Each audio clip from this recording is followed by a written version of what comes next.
প্রেম টুকরো সবার জন্য। বাদ দিই জগতের কোন মানুষ। তাই তো কবি বলেছে, মানুষও মাত্রই ভালোবাসার পূজারী। যেখানে ভালোবাসা আছে, তার মূল্য পিঠে আছে কষ্ট।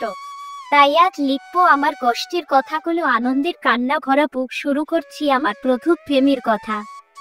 ঠিক যখন প্রিয় থেকে আমরা কষ্ট পাই, তখন ইচ্ছা হয় প্রিয় মানুষকে নিয়ে কিছু কষ্টের কথা শেয়ার করি স্ট্যাটাস হিসাবে। প্রিয় পাঠক পাঠিকারা, এই লেখায় আপনাদের জন্য থাকছে হৃদয়ে স্পর্শকাতর সেরা সেরা প্রিয় মানুষকে নিয়ে কষ্টের কথা, ভালোবাসার মানুষকে নিয়ে কিছু কথা। প্রিয় মানুষকে বলা না বলা কিছু কথা। আমার জীবনের প্রথম প্রেমের গল্প লালহার। প্রথম ভালোবাসা মানে তো মন কেমন কেমন করা, বুকের মধ্যে কি যেন একতরফা থুক থুক করা আবেগের অনুভূতি। প্রথম প্রেম হয়ে থাকে সোনালি স্মৃতি, সোনা রঙে আকাশ স্মৃতি ঝলকা। কত প্রেম আসে যায়, কিন্তু প্রথম প্রেম একাত্ম ব্যক্তিগত অনুভূতি হয়ে রয়ে যায় মনের মনি কোথায়। প্রথম প্রেমের প্রথম কবিতা এসে বলে, হাত ধরে নিয়ে চলো যাই দূরে দেশে। প্রেম আসে আবার ধীরে ধীরে মুছে যায়, নক্ষত্রও একদিন সরে যেতে পারে। কবির কথা কি আসলেই সত্যি? প্রেম হারিয়ে যেতে পারে? হৃদয়ের অলিন্দে প্রথম পারের মতো যদি কারো জন্য অনুভূতি জন্মায়, তা আসলে হারিয়ে যেতে পারে না। আসলে প্রথম প্রেম এবং প্রথম প্রেমিকার স্মৃতি কখনোই ভোলার না। বিশেষ মুহূর্তগুলোতে মন ঠিক গলে ওঠে, আমাকে খোঁজ না তুমি, বহুদিন হলো কতদিন আমিও তোমাকে খুঁজি নাকো কেন। কিন্তু স্মরণেই থাকবো। আনন্দ অথবা বিষাদের ধূসর ছায়া গ্রাস করে হৃদয়ের মনি কোঠাকে। নিমিষেই চোখের কোণে বর্ষার জল জমে এক ফোঁটা। শুরু হলো আমার প্রেমের গল্প। আমি তখন দশম শ্রেণীর ছাত্র। সজীব, জাহাঙ্গীর নামের আমার দুই বন্ধু ছিল। রাত বাদে তিনজন সারাদিন একই সাথে থাকতাম। অনেক দুরন্ত টিপ কিশোর ছিলাম আমরা। আমাদের ক্লাসে ইউটি নামে দুটি মেয়ে ছিল। নবম শ্রেণীতে পড়তো পি নামে আরো একটা মেয়ে। আমরা তিনজন ওই তিনজনকে খুব পছন্দ করতাম। আসলে দোষটা আমাদের না বয়সের ছিল। মজার বিষয় হলো ওদের তিনজনের বাড়ি হচ্ছিল পাশাপাশি। ওরাও বুঝতো আমরা ওদের ফলো করি। আসলে বলার মতো সাহস ছিল না কারো। কতই না সুন্দর ছিল সে, রেশব কালো চুল, ডাগর ডাগর টুটি চোখ, লাল টুটি ঠোঁট, ফর্সা গায়ে সব মাঝারি কর, যার হাসিতে মনে হয় বুকটা জোরে। তার এক ঝলক হাসিতে হৃদয় ছিঁড়ে কলিজাটাও বের করে দিতে পারি তার হাতে। সব কথা বলি, কত আড্ডা মারি একসাথে, টিউশন যাই, কিন্তু আসল কথা বলার সাহস হয় না। কিন্তু চোখাচোখি চলছে সমানে। ও একদিন স্কুলে না আসলে আমার ভালো লাগতো না। বারবার ও খোঁজ নিতাম আমার অন্য বন্ধুর কাছ থেকে। ওকে না দেখলে, ওর মুখের কথা না শুনলে আমার হৃদয় হয়ে যেত উত্তপ্ত মরুভূমির মতো। আসে বুঝতে পারছিলাম না ওর এত ভালো লাগার কারণ। বিকাল হলে ছুটে চলে যেতাম আমরা তিনজন সাইকেল নিয়ে ওদের এলাকায়। তিনজনে চিন্তা করলাম ভালোবাসতেই হবে। আমি বললাম ওকে ছাড়া বাঁচব না আমি, আমার রাতে ঘুম আসে না। মনে হয় শুধু কখন দেখো তাকে। সজীব বলল, আগে এক জানাটা হোক, তাহলে আর দুটো হওয়া সম্ভব। তাই আর দেরি না করে আমার এক বান্ধবী দিয়ে প্রপোজালটা দিয়ে ফেললাম আমার জন্য। প্রথম ক্লাস পর প্রথমেই না বলে দি, আর বলে দিল ভালো ছাত্ররা কখনো প্রেম করে না, আমাকে ধোঁকা দেবে। এই কথা শুনে আমার তো মন খারাপ। কোন কথা নেই, ক্লাসের এক কোণে বসে পার করলাম 4টা ক্লাস কোন কথা না বলে। আমি মাঝে মাঝে খেয়াল করছিলাম ও আমাকে দেখছে। আমি টিফিন না খেয়ে ক্লাসের এক কোণে বসেছিলাম। ক্লাসে অন্য কেউ ছিল না। এমন সময় ও লাল হাত আসল এবং বলল, সত্যি তুই আমাকে ভালোবাসিস? আমি কোন কথা বলছি না। কিছু সময় পর ও বলে উঠল, আমিও। চোখে হাসির সাথে মুখে দিত হাসি, চোখে হাসির সাথে মুখে দিত হাসি। সত্যি ওর দিকে তাকিয়ে কেঁদে ফেলেছিলাম আমি। আমার কি আনন্দ হচ্ছিল আসলে বলে বোঝাতে পারবো না। সেই 2013 সালের কথা। প্রেম তো হলো, কথা হবে কিভাবে? আমার একটা নোকিয়া ফোন ছিল, ওর ফোন ছিল না। তাই চিন্তা ভাবনা করে গণিত খাতায় চিঠি আদান প্রদান শুরু করি আমার বন্ধুর মাধ্যমে। এতক্ষণে সারা স্কুলে প্রায় সবাই জেনে গেছে ভদ্র ছেলে প্রেম করে। মাঝে মাঝে কথা হতো ওর মার ফোন দিয়ে অথবা ওর ভাইয়ের ফোন দিয়ে। আমার মনে পড়ে না ওর সাথে প্রেম হবার পর কোন দিন প্রাইভেট বা স্কুল বাদ করেছে আমার। মোস্তাফিজার নামে আমার এক প্রিয় শিক্ষক ছিল। এক পর্যায়ে এই শিক্ষক জানতে পারে আমাদের দুজনের প্রেমের কথা। অনেক উপদেশ এবং সৎ বুদ্ধি দেয়। তখন কি আর এই বুদ্ধি মাথায় যায়? মাঝে মাঝে ও নুডলস এবং অন্যান্য খাবার রান্না করে নিয়ে আসতো প্রাইভেটে স্যারের বাসায় রেখে আমি আর স্যার একসাথে বসে খাতাম। কি আর করার, স্যার ও অল্প বয়স্ক মনের ব্যথাটা বোঝে। আর প্রেমের গল্প করতাম। যা হোক, স্যার আমার অনেক হেল্প করত। বিকেল থেকে সন্ধ্যা পর্যন্ত পার করতাম ওদের এলাকায়। আমরা 3 বন্ধু। খুব ভালোই যাচ্ছিল আমাদের সময়। আসলে এত কথা তো বলে শেষ করা যাবে না। লিখলে একটা মুভি লেখা যাবে আমাদের প্রেমের কাহিনী নিয়ে। কত আবেগ, কত ভালোবাসা, কতক্ষণ ছুটি মধ্য দিয়ে পার হচ্ছিল আমাদের দিক। দেখতে দেখতে চলে আসলো আমাদের এসএসসি পরীক্ষা। আমার স্বপ্ন ছিল সব সময় আমি সর্বোচ্চ রেজাল্টটা করব। যা হোক, প্রেম করতাম ঠিকই, কখনো লেখাপড়ার উপর প্রভাব পড়তে দেয়নি। ক্লাসরুমে দুজন বসে গল্প করা, টিফিন টাইমে একসাথে বসে গল্প করা। এক কথায় আমার সারাটা দিন, সারাটা রাত, সারাটা সময় যেন ওকে নিয়েই কাটতো, কাছে থাক বা না থাক। মাঝে মাঝে ও যখন অসুস্থ হতো ওর থেকে আমার টেনশনটা বেশি হতো। কারণ ও তো মিশে আছে রক্তের মতো আমার জীবনে। আমি চিঠির ভাঁজে আমার ভালোবাসা খুঁজে পেতাম। অপেক্ষায় থাকতাম ফোন নিয়ে, কখন আসবে ফোন।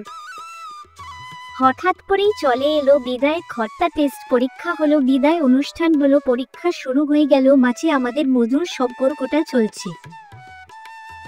পরীক্ষা দিতে গিয়ে দুজনে পরীক্ষা শেষে একসাথে বাড়ি ফিরতাম। একসাথে বসে সময় কাটাতাম, খাবার খেতাম। সময়টা এমন ভাবে যেত, এমন মনে হতো যে ওকে ছাড়া আমার বেঁচে থাকা সম্ভব না। ও আমাকে বলতো, যত কষ্ট হোক না কেন আমাকে ছেড়ে যাবে না তো। ধুর পাগলি, তুই আমার জীবন। এই কথা শুনে মধুর একটা হাসি দিল। ওর হাসি দেখে মনে হচ্ছিল এ যেন স্বর্গের সুখ উপভোগ করলাম আমি। পরীক্ষা শেষে ওর মামা বাড়িতে ঘুরতে গেল। শেষ পরীক্ষার দিন ওর হাতের স্বর্ণের আংটি খুলে আমাকে পরিয়ে দিল আর বলে গেল, আমি তোমার সাথেই আছি। তখন থেকেই অল্প অল্প কথা হতো, কারণ ওর নিজস্ব ফোন ছিল না। আর আমার খুব কষ্ট হতো, মনে হতো কত বছর দেখা হয় না, কথা হয় না। তপমন কথা হতো না, তেমন যোগাযোগ করতো না। কেটে গেল বেশ কিছু দিন। আমি তখন পলিটেকনিকের অ্যাডমিশনের জন্য শহরে থাকি। ঠিক মতে খাওয়া হয় না, পড়া হয় না, ঘুম হয় না, ওর ছবিটা ভেসে ওঠে। এভাবেই জানছিল সময়। ও কোন যোগাযোগই করে না আমার সাথে। আমি ও কোন পাচ্ছিলাম না। তার বেশ কিছু দিন পর আমার এক বান্ধবীর কাছে জানতে পারি যে ওর এক মামাতো ভাইয়ের সাথে ওখানে গিয়ে নতুন করে ওর সম্পর্ক হয়েছে। তখন ঠিক আমি কি করব, বেঁচে থাকো না মারা যাব, কোনোটাই বুঝতে পারছিলাম না। পৃথিবীটা মনে হচ্ছিল ধূসর অন্ধকার, আকাশটা নিচে নেমে এসেছে, কখন যেন ভেঙে পড়বে আমার মাথার ওপর। অনেকভাবে চেষ্টা করছি তার সাথে যোগাযোগ করার জন্য, কোনোভাবেই যোগাযোগটা করে উঠতে পারছিলাম না। তখন ভাবতে থাকি যে মেয়েটি আমার জন্য এত ফিদা, একদিন কথা না বলে, দেখা না হলে সে ছোটাছুটি করতে থাকতো, কত কান্নাকাটি করত। আর সে কিনা আজ আমাকে ছেড়ে অন্য কারোর সাথে স্বপ্ন বুনি। এরই মধ্যে ও মামা বাড়ি থেকে বাড়ি ফিরল, আমিও শহর থেকে বাড়িতে চলে আসলাম। এরপরে অনেক চেষ্টা করেছি ওর সাথে যোগাযোগ করার জন্য, ওর সাথে সম্পর্কটা পুনরায় গড়ে তোলার জন্য, কিন্তু ও আমার কোন কথা রাখেনি, কোন কথার জবাব দেয়নি। দিন দিন আমার কষ্টটা বেড়েই চলছে। এদিকে আবার আমার অ্যাডমিশনের পরীক্ষার ডেট হয়ে গেছে। আসলে কি পড়ব, করতে আমার আগে দরকার কিছুই বুঝতেছিলাম না। তখন মনে মনে ভাবতে থাকলাম কোনোরকম অ্যাডমিশন পরীক্ষাটা আগে শেষ করি। এর মাঝে এইচএসসি পরীক্ষার রেজাল্ট হলো, জিপিএ 5 পেলাম। তবুও মনের মাঝে যেন কোন সুখ, শান্তি, আনন্দ কিছুই নেই। রেজাল্টের পরে বাবা ফোন দিন, তুই জিপিএ 5 পেলি, অথচ এখনো বাড়িতে এলি না, তোর বন্ধুরা সবাই তো বাড়িতে চলে এসেছে, তুই বাড়িতে আয়। বাবা জানতো আমি মেয়েটির সাথে একটা সম্পর্কে আছি, তবে বাবা জানতো না ব্রেকআপের কথা। আমার বন্ধুদের কাছ থেকে শুনতে পেরে বাবা তখন আমাকে সান্ত্বনা দিয়ে বলল, বাবা ক্যারিয়ারটাকে গড়ে তোলো, এরকম মেয়ে বা এর থেকে ভালো মেয়ে তুমি পাবে। তোমার মা অনেক কান্নাকাটি করছে, বাড়িতে আসো। বাবার কথা শুনে 2 কেজি মিষ্টি কিনে বাড়িতে আসলাম। মনে মনে ভাবতে থাকলাম, আকাশটা তো সবারই প্রিয়, কেউ কি আকাশকে ছুঁয়ে দেখেছে? আকাশের এক এক সময় এক এক বর্ণ, এক একজনের এক এক রকম বর্ণ পছন্দ। কেউ কি পেরেছে আটকে রাখতে? আকাশ তো তার ইচ্ছা মতো ঘন ঘন রং বদলায়। আর ঠিক মেয়েটাও হয়তো তেমনই আমার সাথে করল। আমাকে কষ্টের সাগরে ভাসিয়ে একাই সুখে থাকতে চেয়েছিল। আমাকে আর ভালো লাগে না। সে হয়তো ধনী পরিবারের মেয়ে, আমার বাবা একজন কৃষক মানুষ, হয়তো তার স্ট্যাটাসের সাথে আমার স্ট্যাটাস মিল করছে না, এমনও তো হতে পারে। তবে ওর এই সম্পর্কটা ও বেশি দিন টেকে না, কোন কারণে ভেঙে যায়। তারপরেও অনেক চেষ্টা করেছে আমার সাথে যোগাযোগ করার জন্য। আমি আসলে তারপরে আর কোন যোগাযোগ করিনি। ওর কারণে আমি আমার পছন্দের পলিটেকনিক এবং পছন্দের ট্রেডে চান্স পাইনি। খেয়ে না খেয়ে অনেক কষ্টের দিন পার করেছি, শুধু বাবা মায়ের মুখের দিকে চেয়ে তাদের স্বপ্ন পূরণের জন্য। তা না হলে তো কবেই ছেড়ে যেতাম এই পৃথিবী। আবার মাঝে মাঝে ভাবি, ও যদি আমাকে ছাড়া ভালো থাকতে পারে, তাহলে আমি কেন পারবো না? ভালো আমাকে থাকতেই হবে, ওর থেকে ভালো কিছু করে আমি দেখ। ও আমাকে ছেড়ে চলে গেল, আবার আমার সাথে সম্পর্ক হবে, আমার থেকে ভালো কাউকে পেলে আবার চলে যাবে, আর বারবার আমি শুধু কষ্ট পেতে থাকবো। এটা ভেবে আর নতুন করে ওর সাথে সম্পর্কটা জড়াইনি। একটি মজার বিষয় হচ্ছে আমি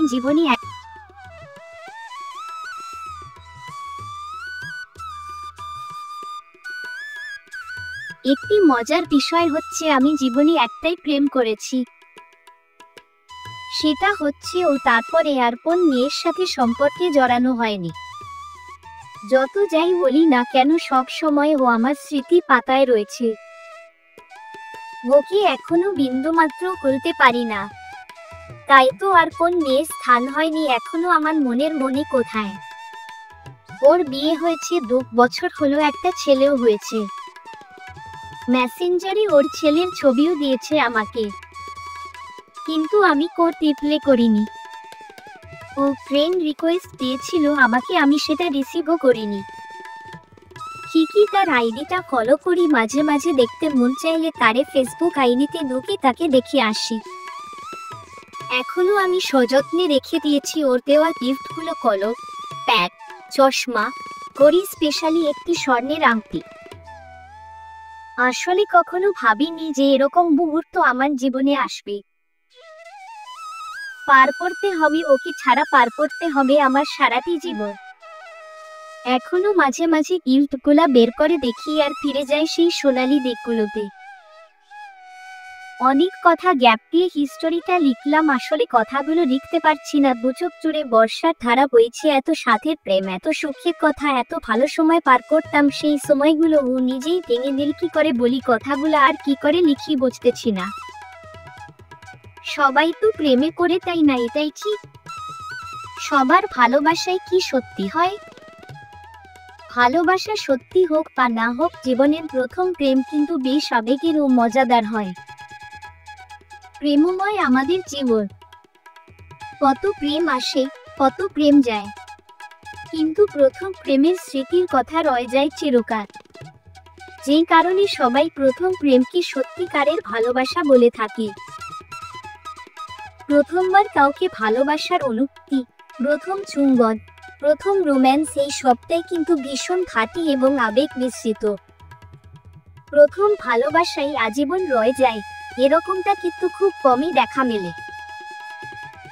বেশিরভাগ প্রথম প্রেমই ব্যর্থ, আনন্দের কান্না ভরা। তবে সেই প্রেম জীবনে অনেক কিছু শিখিয়েছে, এরকমটা দাবি করে থাকে সকলেই। প্রথম ব্রেকআপের স্মৃতি কিন্তু রয়েই যায় আজীবন, আর তা মাঝে মধ্যেই ফিরে আসে, এটাই স্বাভাবিক। আর তাই এই কারণগুলির জন্যই প্রথম ভালোবাসা কখনো ভোলা হয় না। বিচ্ছেদের পর নতুন সঙ্গীর সঙ্গে সম্পর্কে জড়ালেও বারবার মনে প্রথম প্রেমের কথা। কবিগুরুর মতে সহজে হেথা হতে যাও, পুরাতন হেথায় নূতন খেলা আরম্ভ হয়েছে।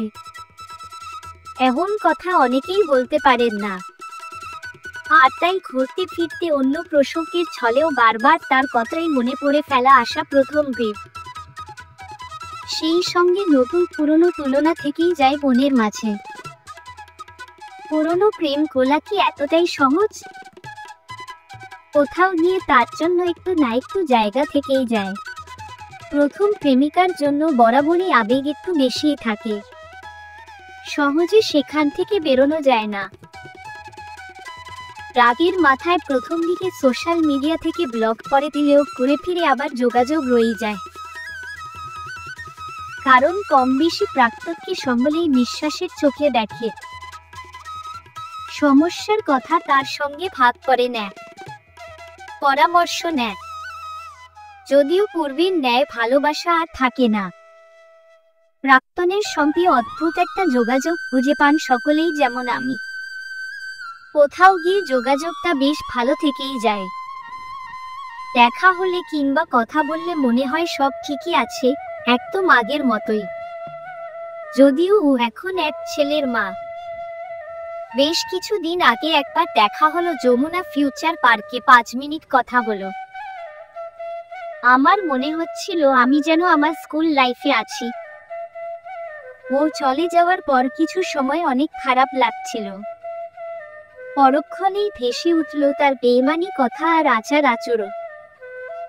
এটা ভেবে বেশি কষ্ট হচ্ছিল। প্রেমে বিচ্ছেদ কয়েক বছর আগে হলেও প্রাক্তন প্রথম ভালোবাসা কিন্তু ঠিক মনে রাখছে। আপনি কি ভালোবাসতেন? ঠিক কোন বিষয়ে আপনার বেশি রাগ হতো? আপনার পছন্দ অপছন্দ সবকিছু। তাই দেখাটা করে হলেও না বলা কথার মধ্যে নিয়ে সহজেই বুঝে যান আপনার মনের কথা। তখন দুজনেরই মনে হয় এটাই বুঝি ছিল সত্যি ভালোবাসা। প্রথম প্রেমে বিশ্বাসটা খুবই জোরালো থাকে, যেমন আমার ছিল। আমি কখনো ভাবতাম না সে আমাকে ছেড়ে যাবে। আর প্রেম ভাঙলেও সেই বিশ্বাস রয়ে যায় মনের মনি কোথায় আজীবন। পরিচিতি রয়ে যায় কণ্ঠের স্বরের। আর তাই মুখ দেখেই বলে দিতে পারি ও আমাকে নিয়ে কি ভাবছে। কত বর্ষা পেরিয়ে ফাল্গুন এলো, আবার ফাল্গুন পেরিয়ে বর্ষা এলো, তবুও যেন প্রথম প্রেমের স্মৃতিগুলো, প্রথম প্রেমের কথাগুলো মনের মনি কোথায় আগের মতোই রয়ে গেল। লাত হাত ভালো থাকুক সবার ভালোবাসা, আর সেই সাথে ভালো থাকুক বেঈমানগুলা, যাদের জন্য কেঁদেছে আমার মতো অনেকের হৃদয়।